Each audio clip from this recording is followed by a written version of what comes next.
Hi everyone, okay, this is Wolfgang Unzicker against Bobby Fischer, which was played at the Varna Olympiad final in 1962. Unzicker was the strongest German chess player of his era and had become a GM some 8 years before this game. Bobby was only 19 at the time, but already of course one of the finest players in the world, and in this case demonstrated clearly his precision and uncompromising style. Unzicker had the white pieces and opened with e4, to which Bobby replied with his favourite Sicilian. After c5, knight f3, d6, d4, c takes d4, knight takes d4, knight f6, knight c3, and a6. The game has gone into the Najdorf variation, which Bobby used almost exclusively against e4 throughout his career. Here Unzicker played bishop e2, which is a solid system that was championed by the great player Vasily Smyslov.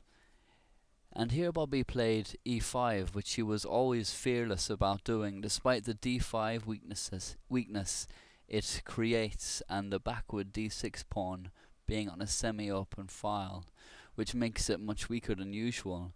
He wrote in his notes to this game that Black's expectation in this Najdorf variation is that his control of important central squares, with possibilities of queenside expansion, will more than compensate for the aforementioned weaknesses. So then came knight b3 and bishop e6. Of this move he wrote in his notes that he was hoping to provoke f4 and later f5 from white, which would weaken white's pawn on e4 here, and indeed Unzicker falls prey to this provocation a few moves later.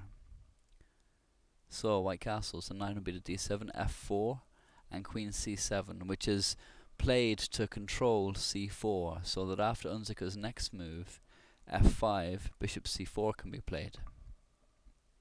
And here came a5, which is played in order to hinder b5 being played by black, which would give the black queen more freedom of movement, as for now she is tied to defending the bishop at c4.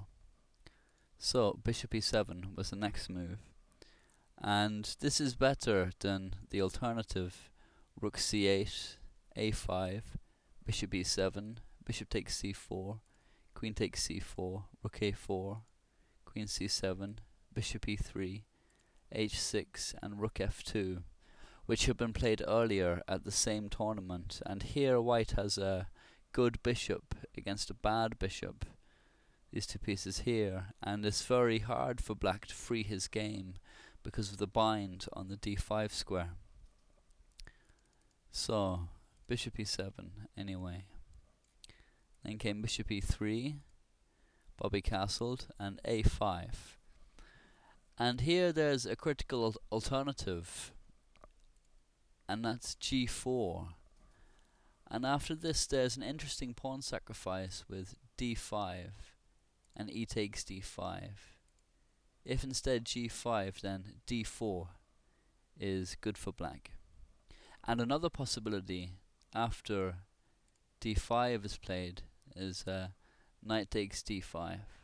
And after knight takes d5, e takes d5, knight to f6 sets a trap. If white now plays d6, thinking he can win a piece, there comes bishop takes d6. And after bishop takes c4, queen takes c4, black is better.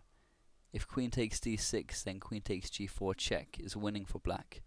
After king h1, queen e4 check, king g1, and queen takes e3 check.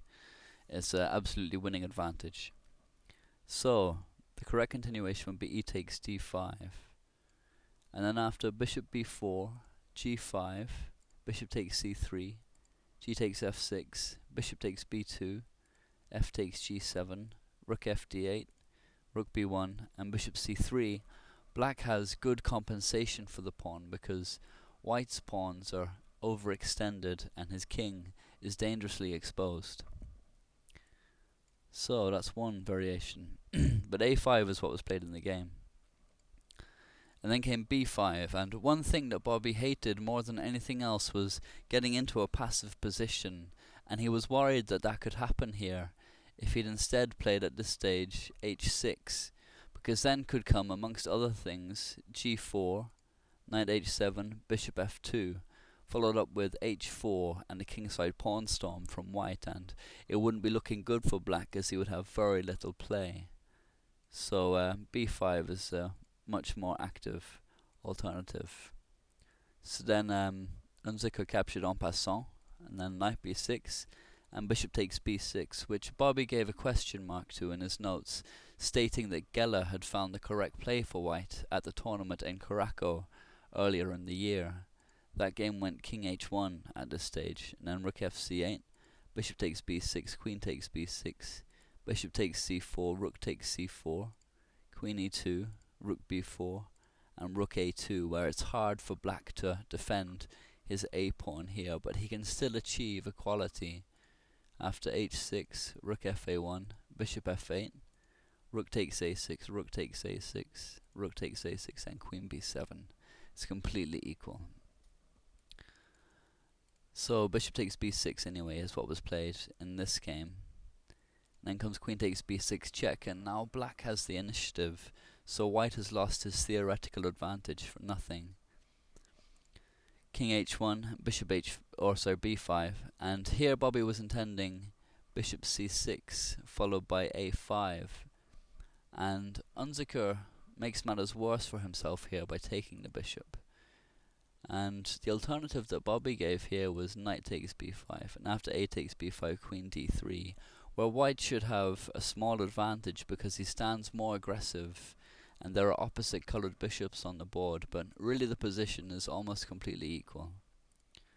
Anyway, the game continuation was bishop takes d5, so then comes a takes b5, knight d5, knight takes d5, queen takes d5, and rook a4. And the point of this is to avoid conceding the a file to white, and also to add pressure to the pawn here at e4.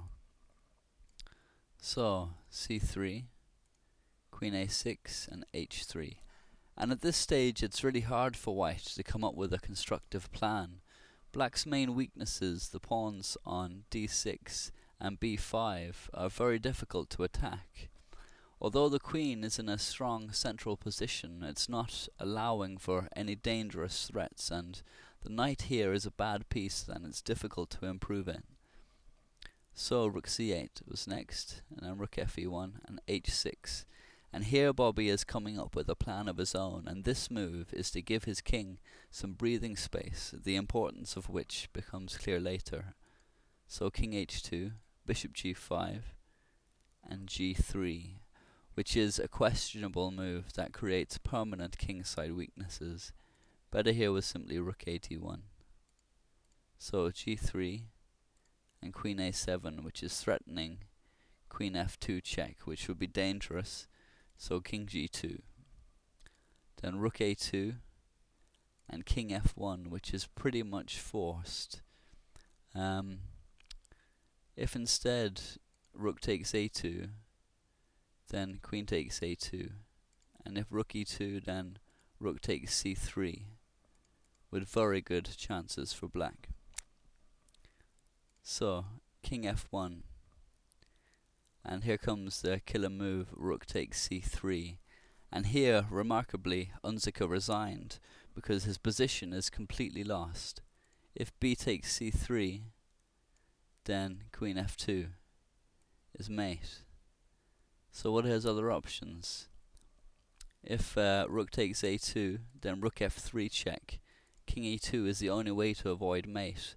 The only other possible move was king g2, but then comes queen f2 check, king h1, queen takes c1 check, king g2, and rook f2 mate. So king e2 is the only choice, and then a rook f2 check, king d3.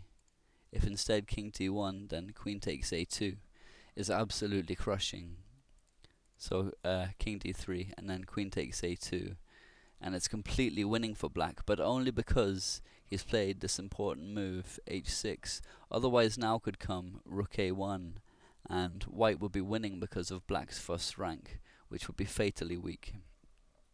So that's it. It was another great game from Bobby Fischer. I hope you enjoyed it. Please leave any comments or thoughts. Thanks very much.